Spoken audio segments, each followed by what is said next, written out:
Welcome to our channel. Today we how to install Google Tag Manager for GA4 events, quick tutorial step by step clearly.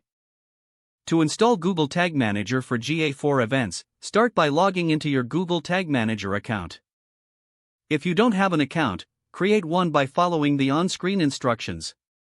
Once you're in your dashboard, select the container you want to use or create a new one. Now, copy the container ID found in the upper right corner of the screen. Next, navigate to your website's code. If your site uses a content management system, find the area to add custom scripts. Paste the Google Tag Manager code snippets into the header and body sections of your site's HTML.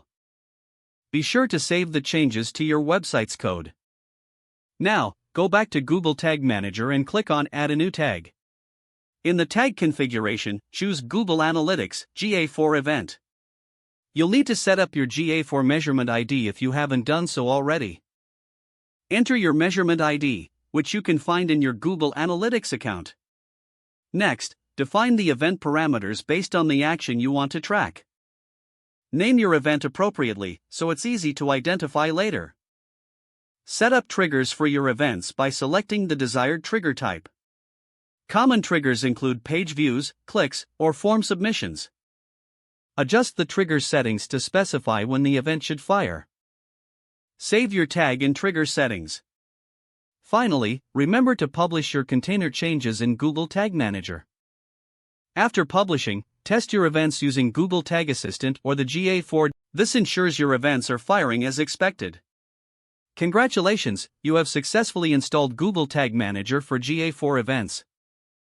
If the page does not load, refresh the browser or try again in a private or incognito window.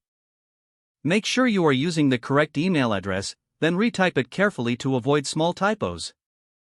If your password is not accepted, use the reset option and create a new strong password you can remember. Check your spam folder for verification or security emails, then complete any requested confirmation steps. Enable two-factor authentication if available to improve account security and reduce unauthorized access risk. After signing in, review your profile details so your contact information and settings are accurate and current. If you see an error message, note it down and try again after restarting your device and internet connection. Log out when you finish, especially on shared devices, to keep your account and payment information secure.